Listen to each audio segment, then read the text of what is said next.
শুভ সকাল। আজ বুধবার 30 এপ্রিল 2025 খ্রিস্টাব্দ, 17 বৈশাখ 1432 বঙ্গাব্দ, 2 জিলকদ 1446 হিজরি।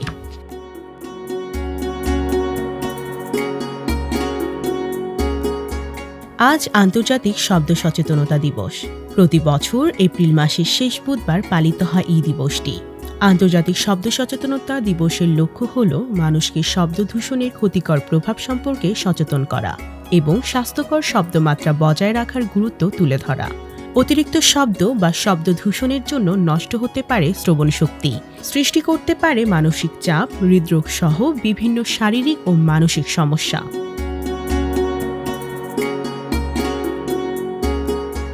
1857 সালে সিপাহী বিদ্রোহের পর ব্রিটিশ সরকার ইস্ট ইন্ডিয়া কোম্পানির শাসন শেষ করে ভারতকে সরাসরি ব্রিটিশ রাজমুকুটের অধীন করে। এরই ধারাবাহিকতায় 1863 সালের আজকের এই দিনে ইস্ট ইন্ডিয়া কোম্পানির অধীনে থাকা ভারতীয় নৌবাহিনী ব্রিটিশ অ্যাডমিরাল্টির নিয়ন্ত্রণে আনা হয়। ফলে ভারতীয় নৌবাহিনী ব্রিটিশ রাজকীয় নৌবাহিনীর অংশ হয়ে ওঠে এবং এর নিয়ন্ত্রণ সরাসরি ব্রিটিশ সরকার পরিচালনা করে।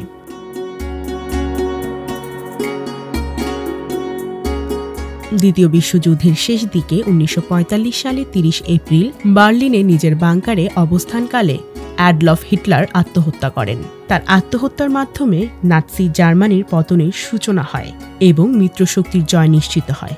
হিটলারের মৃত্যুর পর জার্মানির সামরিক প্রতিরোধ দ্রুত ভেঙে পড়ে। পরে 1945 সালের 8 মে জার্মানি আনুষ্ঠানিকভাবে আত্মসমর্পণ করে, যা ইউরোপের দ্বিতীয় বিশ্বযুদ্ধের সমাপ্তি ঘটায়। 1897 সালের আজকের এই দিনে জে থমসন ইলেকট্রনের অস্তিত্ব ঘোষণা করেন। এটি ছিল ইতিহাসের প্রথম আবিষ্কৃত উপপরমাণু কণা। তিনি ক্যাথোড রে টিউব ব্যবহার করে প্রমাণ করেন যে পরমাণুর ভেতর একটি ঋণাত্মক আধান বিশিষ্ট কণা রয়েছে, যা পরবর্তীতে ইলেকট্রন নামে পরিচিত হয়। এই আবিষ্কার আধুনিক পদার্থবিজ্ঞানের ভিত্তি স্থাপন করে এবং পরবর্তীকালে পারমাণবিক মডেল উন্নয়নে বড় ভূমিকা রাখে।